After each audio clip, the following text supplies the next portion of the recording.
तपाईले रात दिन मेहनत गर्नुहुन्छ, पसिना बगाउनुहुन्छ, कमाई पनि राम्रै छ। तर महिनाको अन्त्यमा खल्ती रित्तै हुन्छ। घरमा पैसा आउनु अगाडि नै खर्च हुने ठाउँ तयार भइसकेको हुन्छ। कतै तपाईको घरमा पनि अशान्ति र बिरामीको चक्र चलिरहेको त छैन? हामी धेरैलाई लाग्छ यो सबै हाम्रो भाग्यको खेल हो। तर सनातन वास्तुशास्त्र भन्छ भाग्य मात्र होइन, तपाईँ बसिरहेको घरको ऊर्जाले तपाईँको जीवन नियन्त्रण गरिरहेको हुन्छ। आजको यस विशेष भिडियोमा हामी घरको दुईवटा यस्ता महत्त्वपूर्ण अङ्गको बारेमा कुरा गर्नेछौँ जसले तपाईँलाई कि त राजा बनाउन सक्छ कि त कङ्गाल। भिडियो अन्तिम समय हेर्नुहोला किनभने आज हामी बिना तोडफोडका केही अचूक उपायहरू पनि बताउनेछौँ। सुरु गरौँ घरको मुख्य प्रवेशद्वार अर्थात् मूल ढोकाबाट। वास्तुशास्त्रमा चाहिँ मुख्य ढोकालाई केवल मान्छे छिर्ने बाटो मात्र मानिँदैन। यो घरमा लक्ष्मी, स्वास्थ्य र सकारात्मक ऊर्जा भित्रिने मुख्य च्यानल हो। दक्षिण पश्चिम, यसलाई चाहिँ नैऋत्य कोण भनिन्छ। दक्षिण पश्चिमको ढोका, यदि तपाईँको घरको मुख्य ढोका चाहिँ नैऋत्य कोणमा छ भने यसलाई वास्तुमा सबैभन्दा ठुलो दोष मानिन्छ। यो राहुको दिशा हो। यहाँबाट छिर्ने ऊर्जाले घरमा सधैँ आकस्मिक खर्च, ऋण र परिवारका मुख्य व्यक्तिमा मानसिक तनाव बढाउँछ। अब पहिले घर बनिसकेको छ र तोडफोड गर्न सकिँदैन भने तोडफोड बिनाका केही समाधानहरू पनि रहेका छन्। यदि ढोका यही दिशामा छ भने त्यसको चौकोसको वरिपरि पहेँलो रङको पट्टी वा तामाको वास्तु स्ट्रिप लगाउनुहोस्। ढोकाको बाहिरपट्टि पहेँलो पेन्ट गर्नुहोस् र मुख्य ढोकालाई सधैँ सफा र उज्यालो राख्नुहोस्।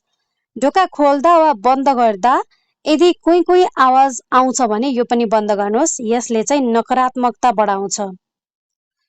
अब दोस्रो, पैसा र तिजोरी राख्ने सही स्थान।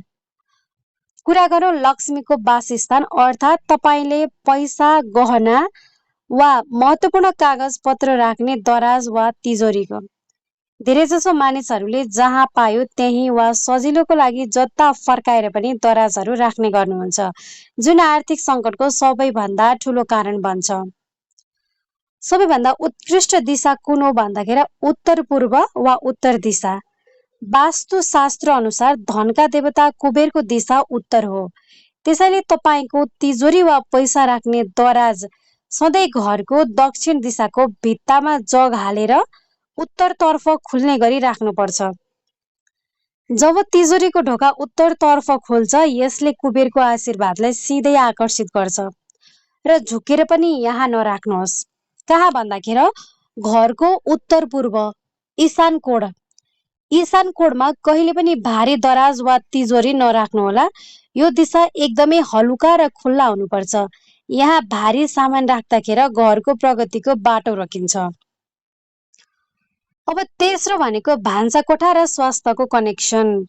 धन मात्र भएर पुग्दैन, त्यो धन उपयोग गर्नको लागि चाहिँ स्वास्थ्य पनि चाहिन्छ र स्वास्थ्यको सिधै सम्बन्ध हाम्रो भान्साकोठा किचनसँग हुन्छ।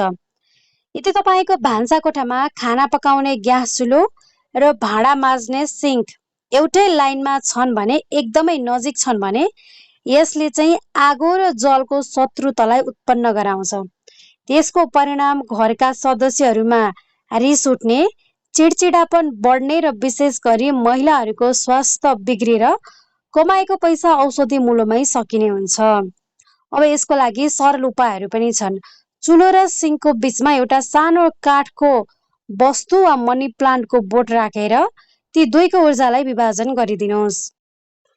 कतिपय मान्छेहरूलाई यस्ता कुरामा विश्वास नलाग्न पनि सक्छ। हाम्रो सनातन संस्कृति र वास्तु विज्ञान कुनै अन्धविश्वास होइन।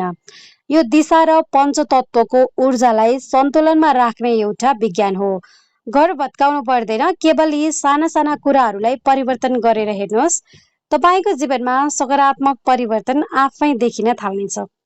तपाईँको घरको मुख्य ढोका कुन दिशामा छ कमेन्टमा अवश्य पनि लेख्नुहोला।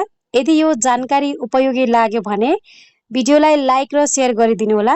यस्तै अनौठा र वैज्ञानिक सनातन रहस्यहरू जान्नको लागि हाम्रो च्यानल सनातन रहस्यलाई आजै सब्स्क्राइब गर्न नभुल्नुहोला। धन्यवाद। जय सनातन।